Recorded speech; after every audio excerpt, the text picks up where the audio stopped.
हम लोग पढ़ चुके हैं फ्रिक्शन के बारे में, और उस फ्रिक्शन पे कुछ न्यूमेरिकल हम लोग पढ़े हैं, जो न्यूमेरिकल आपके एग्ज़ाम में जिस टाइप के आते हैं। यदि और कोई समस्या है आपको फ्रिक्शन में तो आप कमेंट कर सकते हैं। आज हम लोग पढ़ने चल रहे हैं, एक नया चैप्टर है जो है आपका गुरुत्व केंद्र, centre of gravity. Centre of gravity क्या होता है? वह बिंदु जहाँ किसी पिंड का समस्त भार एक बिंदु भार के रूप में कार्यरत माना जा सके, उस पिंड का गुरुत्व केंद्र कहलाता है। इसे कैपिटल जी या सी जी से प्रदर्शित करते हैं। आप लोग जब क्लास जाते होंगे तो कुछ पेन पर कापी घुमाना बहुत सी आम बात है स्टूडेंटों का। आप लोग पेन लगाते हैं और उसको ऊपर एक नोटबुक रख के घुमा देते हैं, और अगर जो पेन आपकी सही जगह लगी है तो आपकी नोटबुक उस पेन पर घूम जाती है। यदि सही जगह नहीं लगी है तो क्या होता है? नहीं घूमता है, गिर जाता है। यह चीज़ें अक्सर लोग स्टूडेंट लाइफ में कर लेते हैं, मैक्सिमम लोग कर देते हैं। तो वहाँ पर क्या होता है, जो आपकी नोटबुक का गुरुत्व केंद्र होता है, जहाँ पर उस नोटबुक का समस्त भार कार्य करता है या कार्य करता हुआ माना जाता है, उस पॉइंट पर यदि हमारी पेन की निब लगी रहती है तो वहाँ पर हम लगाने के बाद जब घुमाते हैं तो क्या करता है, पूरी नोटबुक पेन पर घूम जाती है। यहाँ पर जो डायग्राम दिखाया गया है, यह आपका एक पिंड है, जिस पिंड में कई सारे कण दिखाए गए हैं। एक कण यहाँ पर, एक कण यहाँ पर, एक कण यहाँ पर, एक कण यहाँ पर, एक कण यहाँ पर।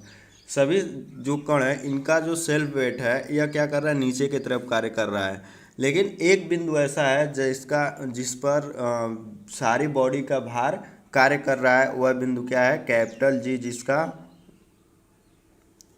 डब्लू नीचे की तरफ कार्य कर रहा है। उस पर जो समस्त भार पिंड का कार्य कर रहा है वो है आपका क्या? डब्लू, जो आपका कहाँ कार्य कर रहा है? नीचे की तरफ। देखिए,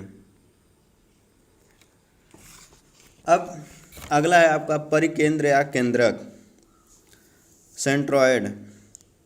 किसी क्षेत्रफल का परिकेंद्र या केंद्रक वह बिंदु है जिस पर ज्यामितीय आकृति के क्षेत्रफल को संकेंद्रित माना जा सके।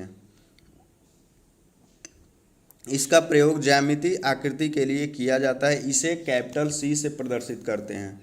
अब हम लोगों का जो गुरुत्व केंद्र होता है और परिकेंद्र होता है, उसमें अंतर क्या होता है? सेंट्रॉयड और सेंटर ऑफ ग्रेविटी में जो हम लोग का सेंट्रॉयड लेते हैं वह हम लोगों की ज्यामितीय आकृतियों के लिए लेते हैं। जैसे ज्यामितीय आकृति हमारी क्या क्या होती है? वर्ग होता है, आयत होता है, समांतर चतुर्भुज होता है, त्रिभुज होता है, उसके बाद आपका सर्किल होता है, हाफ सर्किल होता है, क्वार्टर सर्किल होता है। तो ये सब हम लोग की क्या है? ज्यामितीय आकृतियाँ हैं। तो इनका जो गुरुत्व केंद्र कार्य करता है जहाँ पर, उसको हम लोग कहते हैं परिकेंद्र। गुरुत्व केंद्र का मतलब है जहाँ पर इनका समस्त क्षेत्रफल कार्य करता हुआ माना जाता है। और यही चीज़ जब हम लोग ठोस की कंडीशन में लेते हैं, ठोस का मतलब है जैसे हमारा कोई बॉडी हो गया जिसका कुछ न कुछ क्या है, वेट है, द्रव्यमान है, भार है उसका। तो अगर जो उसका भार है तो उस कंडीशन में हम लोग क्या लेते हैं कि उसका गुरुत्व केंद्र लेते हैं। यदि हमारी ज्यामितीय आकृति है, त्रिभुज है, वर्ग है, आयत है, समांतर चतुर्भुज है, शंकु है, तो इन तरह की जो आकृतियाँ होती हैं ये आपकी ज्यामितीय आकृतियाँ होती हैं। तो इनके लिए हम लोग क्या लेते हैं? परिकेंद्र लेते हैं, सेंट्रॉयड लेते हैं। जहाँ पर सेंट्रॉयड क्या होता है? जहाँ पर ज्यामितीय आकृति का समस्त क्षेत्रफल कार्य करता हुआ माना जाता है। यही अंतर होता है आपके सेंट्रॉयड में और सेंटर ऑफ ग्रेविटी में।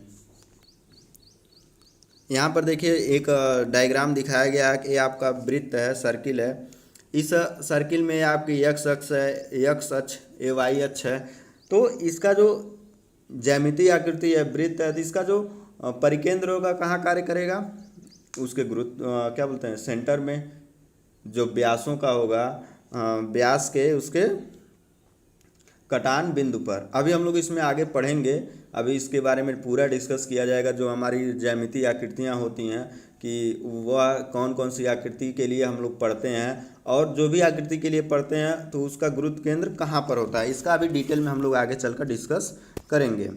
अगला है आपका गुरुत्व केंद्र का इंजीनियरिंग क्षेत्र में महत्व।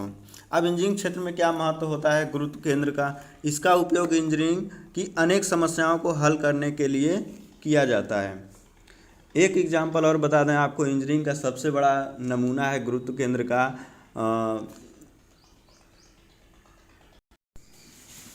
तो जो पीसा की झुकी हुई मीनार है, वहाँ पर जो उस मीनार का गुरुत्व केंद्र है, वहाँ पर गुरुत्व केंद्र से थोड़ा हटके उसकी जो गुरुत्व केंद्र की भार की रेखा है, जो सेल्फ वेट है, वो क्या कर रहा है, कार्य कर रहा है। लेकिन इसका एक रेंज होता है कि यदि जो हमारा गुरुत्व केंद्र बॉडी के बाहर कार्य करने लगता है तो वो वस्तु क्या होती है, गिर जाती है। लेकिन अभी उसकी जो गुरुत्व केंद्र है वह उसके जो स्ट्रक्चर है, स्ट्रक्चर के जो उसकी बेस है, बेस के अंदर कार्य कर रहा है। किसी भारी पिंड या मशीन को उठाने के लिए सुविधाजनक बिंदुओं पर रस्सा बांधने की स्थिति गुरुत्व केंद्र पर निर्भर करती है। जब हम लोग किसी भी भारी मशीन को या फिर भारी बॉडी को जब उठाते हैं तो क्रेन से रस्सा कहाँ बांधा जाता है, जो उसका गुरुत्व केंद्र होता है, गुरुत्व केंद्र के पास में बांधा जाता है, ताकि हम उसको आसानी से उठा सकें और वो गिरे ना। वस्तु के संतुलन के लिए गुरुत्व केंद्र का ज्ञान होना आवश्यक है। जो भी आपके वस्तु संतुलन में रखे जाते हैं, संतुलन में वस्तु को रखना है, तो उसके लिए गुरुत्व केंद्र का जानकारी होना बहुत ही अति आवश्यक है। यदि जो आपकी गुरुत्व केंद्र की रेखा है बॉडी के बाहर चली जाती है तो वह वस्तु आपकी क्या होगी, गिर जाएगी। यदि उसके स्ट्रक्चर के अंदर रहेगी, लास्ट छोर तक रहती है, तब भी वह वस्तु नहीं गिरती है। अगला है आपका ज्यामितीय मान्यताओं के आधार पर एक समान पटल तथा ठोसों का गुरुत्व केंद्र। अब हम लोग यहाँ पर अभी हम लोग जो डिस्कस कर रहे थे कि ज्यामितीय आकृतियाँ होती हैं और उनका गुरुत्व केंद्र होता है, या हम कह रहे हैं कि उनका परिकेंद्र होता है, तो कहाँ पर होता है, तो उसके लिए हम लोग डिस्कस करने चल रहे हैं कहाँ पर होता है। सरल आकृतियों के गुरुत्व केंद्र उसकी ज्यामिति द्वारा ज्ञात किया जा सकता है, जिसमें अब देखिए यहाँ टेबल बनाकर बताया गया, जिसमें आपके 4 कॉलम है। पहला क्रम संख्या है, दूसरा समतल पटल का नाम है, तीसरा है गुरुत्व केंद्र की स्थिति है, और चौथा ज्यामिति आकृति है। तो इसमें जो पहला है आपका एक समान मोटाई की छड़ आप देखते हैं क्या होता है, बेलनाकार होता है एक समान रूप से, लेकिन छड़ की लंबाई क्या होती है, कुछ ज़्यादा होती है सिलेंडर या फिर अलग बेलन के अनुसार। तो छड़ की गुरुत्व केंद्र कहाँ पर होता है, उसकी जो लंबाई होती है, लंबाई के मध्य बिंदु पर। तो यहाँ पर देखिए यह आपकी छड़ की जो यहाँ से यहाँ तक टोटल लेंथ है, उसके मध्य बिंदु पर गुरुत्व केंद्र क्या करता है, कार्य करता है। एक गुरुत्व केंद्र की स्थिति है, कहाँ पर कार्य करता है। अब अगला है आपका वर्ग, आयत, समांतर, चतुर्भुज। यह तीनों के लिए सेम रहता है कि तीनों के लिए, सॉरी इसमें आपके 3 है, तो तीनों के लिए सेम रहता है गुरुत्व केंद्र कहाँ कार्य करेगा। अब तीनों में होता क्या है, आप यहाँ पर एक जो डायग्राम दिखाया गया है, यह वर्ग का दिखाया गया है। वर्ग हो या आयत हो या समांतर चतुर्भुज, गुरुत्व केंद्र कहाँ होता है, विकर्णों के मिलान बिंदु पर, जहाँ पर उनके विकर्ण एक दूसरे को क्रॉस करते हैं। या दूसरा क्या होता है कि उनकी जो भी लंबाई और चौड़ाई की भुजा है, दोनों भुजा को हम लोग क्या कर दें, आधा कर दें। आधा करने पर वह लाइन जहाँ पर क्रॉस करेगी वहाँ पर क्या होता है, उसका गुरुत्व केंद्र होता है। अब पहले हम लोग समझ लेंगे कि यह आपका जो वर्ग है, इसमें यह विकर्ण है, विकर्ण का कटान बिंदु यह हो गया, यहाँ पर आपका गुरुत्व केंद्र हो गया। अब दूसरे रूप में क्या है कि यह आपका जो वर्ग या आयत है, इसको आप लोग ध्यान से समझिएगा। इसमें इसका जो गुरुत्व केंद्र क्या होता है, यह जो आपकी इसकी चौड़ाई है, चौड़ाई की भुजा को क्या कर देंगे, आधा कर देंगे, आधे पर एक लाइनिंग खींच देंगे, और लंबाई की भुजा पर लंबाई की भुजा के आधे पर लाइनिंग खींचेंगे। तो यह दोनों लाइन कहीं ना कहीं क्या करेगी, क्रॉस करेगी।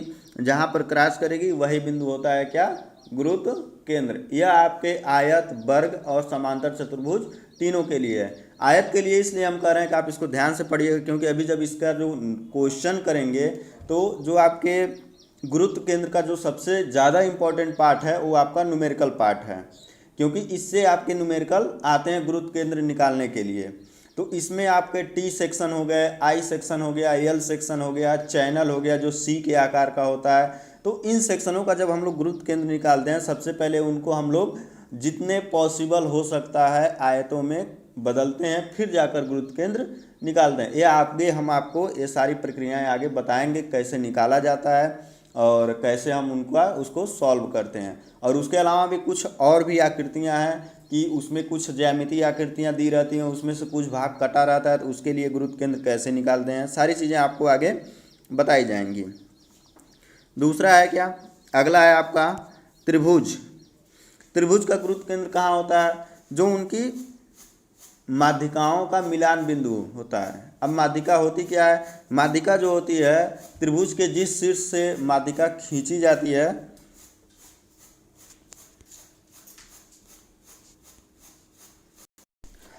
जो माध्यिका होती है वह आपके एंगल को आधा करता है। तो खींचेंगे तो यह कहीं ना कहीं तीनों माध्यिकाएं एक दूसरे को किसी बिंदु पर क्या करेंगी, क्रॉस करेंगी, तो वही बिंदु आपका क्या होता है, गुरुत्व केंद्र होता है। और दूसरा हम लोग कैसे डिसाइड करते हैं कि जो आपका त्रिभुज है, दूसरा फॉर्मेट का है, या आधार से ऊंचाई बाई 3 पर, h/3 पर, या आपको जो त्रिभुज की हाइट दे रखी है, हाइट को उसके आधार से h/3 उस ऊंचाई का जो 1/3 भाग है वह हम लोग आधार से लेंगे, तो वहाँ पर गुरुत्व केंद्र होता है। यदि शीर्ष से इसकी स्थिति निकाली जाए तो यह होता है 2h/3, यानी कि ऊंचाई का 2/3 भाग शीर्ष से होता है। ठीक है। अगला है आपका वृत्ताकार पटल।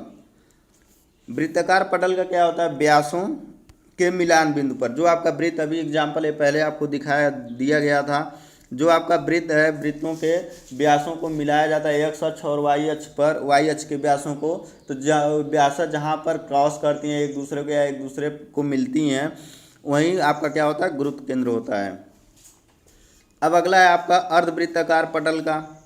अर्धवृत्ताकार पटल का क्या होता है कि जो आपकी अर्धवृत्त में जो आपकी आधार होती है, उस आधार पर जो ऊर्ध्वाधर त्रिज्या होती है, ऊर्ध्वाधर त्रिज्या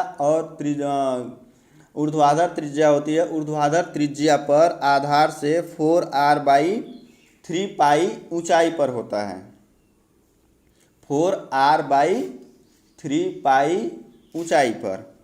अब जब वृत्त के चौथाई भाग का देखेंगे तो वृत्त के चौथाई भाग का, चौथाई का मतलब क्या होता है कि यह डायग्राम में देखिए दिखाया गया है क्वार्टर।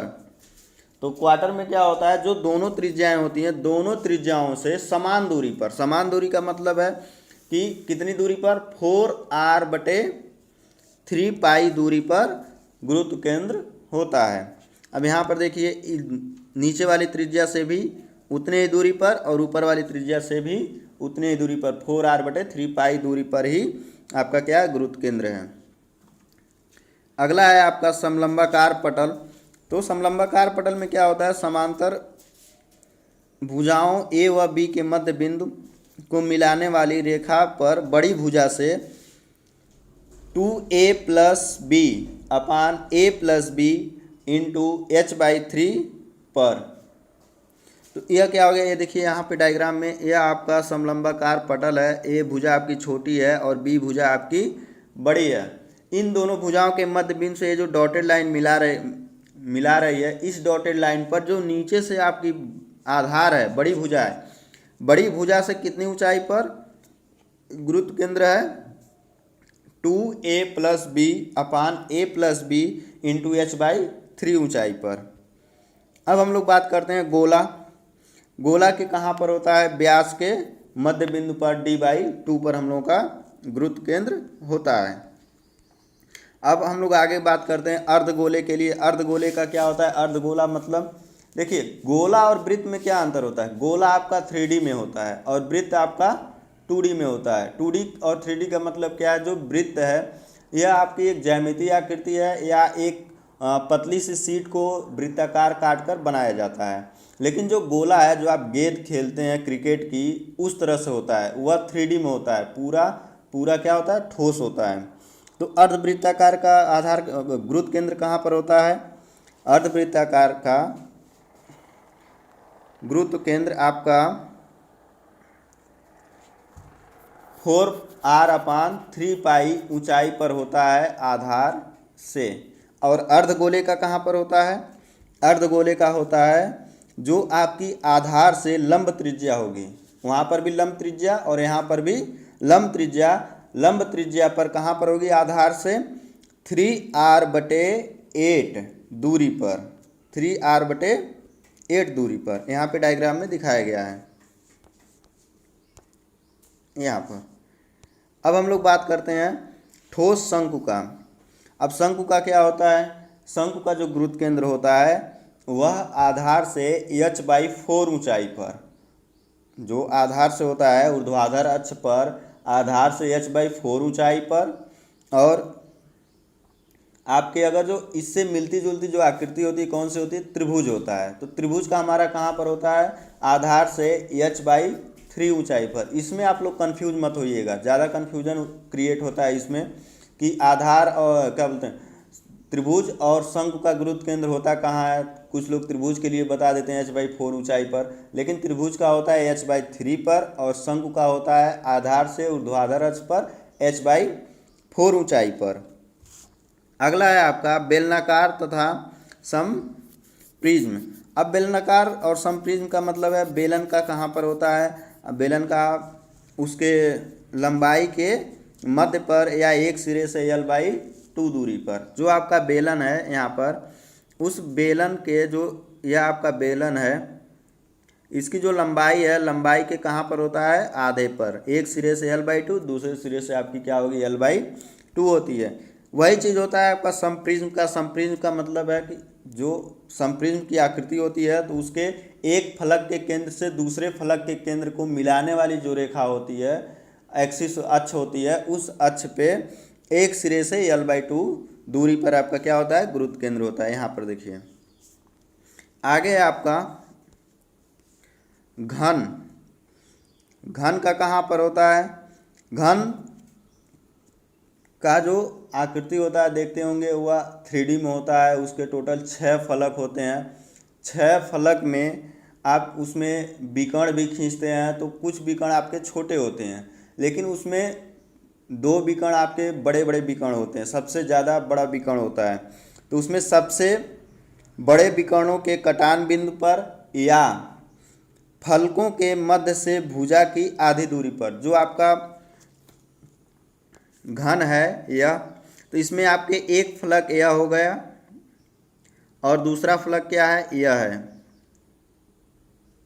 इनका जो सेंटर पॉइंट है यहाँ से यहाँ तक, इसको जब मिलाएंगे जो रेखा है इसके सेंटर पॉइंट पर हमारा क्या होता है? गुरुत्व केंद्र होता है। या दूसरी कंडीशन क्या है? जो सबसे लंबी विकर्ण होती है उन 2 विकर्णों, सबसे लंबी विकर्णों को मिलाएंगे, खींचेंगे तो एक दूसरे को कहीं ना कहीं क्रॉस करेंगे या काटेंगे, तो उनके कटान बिंदु पर होता है।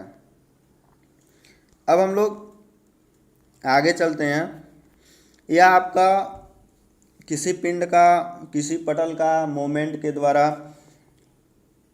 गुरुत्व केंद्र निकालने का तरीका है कि किसी पटल या ठोस पिंड का गुरुत्व केंद्र निकालना है और आपका मोमेंट मेथड से, मोमेंट का मतलब होता है आघूर्ण से। अभी आप लोग आघूर्ण का चैप्टर नहीं पढ़े हैं, लेकिन आघूर्ण के बारे में थोड़ी सी जानकारी ये दे देते हैं कि जो आपका आघूर्ण होता है वह बल और द्रव्यमान दोनों के लिए कार्य करता है। और दोनों के लिए जो आपका फार्मूला होता है, बल के लिए जो फार्मूला होता है आघूर्ण बराबर बल गुणे जिस बल से जिस बिंदु के सापेक्ष या जिस अक्ष के सापेक्ष हम लोग आघूर्ण लेते हैं उस अक्ष की दूरी होता है। लेकिन जब हम लोग द्रव्यमान के लिए लेते हैं तो बल के जगह पे क्या हो जाता है? द्रव्यमान। तो द्रव्यमान इंटू जिस बिंदु से जिस अक्ष के सापेक्ष दूरी आघूर्ण लेंगे तो उसके बीच की जो दूरी होगी द्रव्यमान इंटू दूरी ए हो जाएगा आपका आघूर्ण। किसके लिए? द्रव्यमान की कंडीशन में।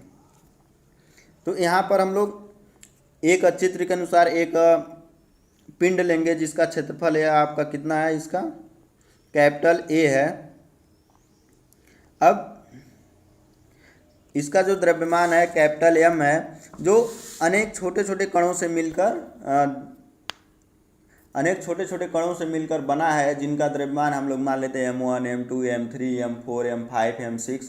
इस तरह से आपके अनेक कण हैं, तो डॉट डॉट डॉट आगे तक हम लोग मान लेते हैं। से मिलकर बना है। इन कणों का एक्स अक्ष तथा वाई अक्ष के सापेक्ष निर्देशांक, जो कण है आपके, जो कण है, यह आपका m1, यह m2, यह m3, यह m4। तो ये जो कण है, अभी हम लोग यहाँ पर जो डायग्राम में देख रहे हैं वो सिर्फ 4 कण के लिए हम लोग कर रहे हैं कैलकुलेशन। इसी तरह आपके n टाइम तक चला जाएगा, क्योंकि हमें पता नहीं है कि कितने कण हैं, अनंत तक हैं n तक, हमने मान लिया n तक हैं, सिर्फ हम लोग 4 को ही क्या कर रहे हैं, कैलकुलेट करके फार्मूला देख रहे हैं। तो अब यहाँ पर जो कण है, तो अब इनका जो x अक्ष और y अक्ष से दूरी है, तो x अक्ष से नापी गई दूरी हमेशा y में होती है और y अक्ष से नापी गई दूरी हमेशा x में होती है। तो m1 का जो निर्देशांक होगा y अक्ष से x1 दूरी पर और x अक्ष से yn दूरी पर।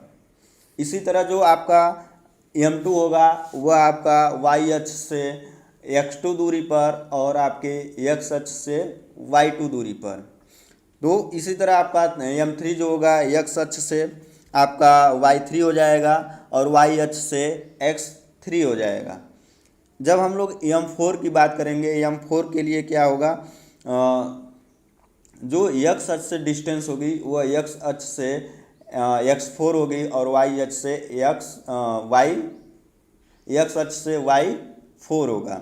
इसके बाद डॉट डॉट अनंत कण के लिए हमारे निर्देशांक हो चलते चले जाएंगे n टाइम तक, जिसका आपका गुरुत्व केंद्र कैपिटल G है, जो यहाँ पर डायग्राम में दिखाया गया है कैपिटल G है, जिस पर पिंड का समस्त भार क्या कर रहा है, कार्य कर रहा है या कार्य करता हुआ माना जा रहा है। तो G का निर्देशांक क्या हो जाएगा हम लोग का, x बार और y बार। तो इन सभी का जो परिणामी होगा कणों का, वह क्या होगा, पूरे पिंड के द्रव्यमान के बराबर परिणामी द्रव्यमान होगा। तो हम लोग भार में कन्वर्ट कर लेंगे, भार के बराबर हो जाएगा। भार हमारा क्या होता है, m इंटू जी होता है, W equal to m into G होता है। तो सारे कण का द्रव्यमान क्या हो जाएगा, m1 g plus m2 g plus m3 g plus m4 g plus dot dot dot dot dot dot का मतलब है वह आपका अनंत तक या n टाइम तक चलता रहेगा। तो अब इसमें क्या है कि सभी भारों का y अक्ष पर आघूर्णों का योग क्या होगा, परिणामी भार का y अक्ष पर आघूर्ण के बराबर होगा। यह जो हम लोग फार्मूला पढ़ रहे हैं, यह आपके आघूर्ण चैप्टर में है, वैरिज्ञान परिमेय में। वैरिज्ञान परिमेय कहता है कि यदि किसी भी बीम पे या कहीं किसी पिंड पे कई सारे बल कार्य कर रहे हैं, तो उनके ही तल में किसी बिंदु पर सभी बलों के आघूर्णों का जो योग होगा उसी बिंदु पर उसके परिणामी के आघूर्ण के बराबर होगा। तो वहाँ से हम लोग ले लेंगे, वहाँ से ये चीज़ें मिला है कि जो हमारे छोटे छोटे कण हैं उन कणों का y अक्ष के सापेक्ष जो आघूर्ण होगा, आघूर्णों का हम लोग क्या कर लेंगे, बीज योग ले लेंगे। वह योग किसके बराबर होगा, जो संपूर्ण कणों का जो परिणामी होगा। संपूर्ण कणों का परिणामी क्या है, कैपिटल M है। तो कैपिटल M का उस अक्ष के सापेक्ष आघूर्ण के बराबर होगा। तो क्या हो जाएगा, m1 g x1 plus m2 g x2 plus m3 g x3 plus m4 g x4 plus dot dot dot dot dot हमारा n टाइम तक चलता रहेगा। Equal to capital M g into X bar. हम लोग पहले ही क्या कहें देखे हैं कि जो हमारे लोगों का गुरुत्व केंद्र है, गुरुत्व केंद्र का जो y अक्ष से दूरी है वह x बार है और जो x अक्ष से दूरी है वो क्या है, y बार है। तो यहाँ पर हम लोग दोनों तरफ g है, g आपका कैंसिल हो जाएगा दोनों तरफ से बराबर के। तो x बार इक्वल टू क्या हो जाएगा, यह m बराबर के दूसरी तरफ कहाँ चला आएगा, अपान में।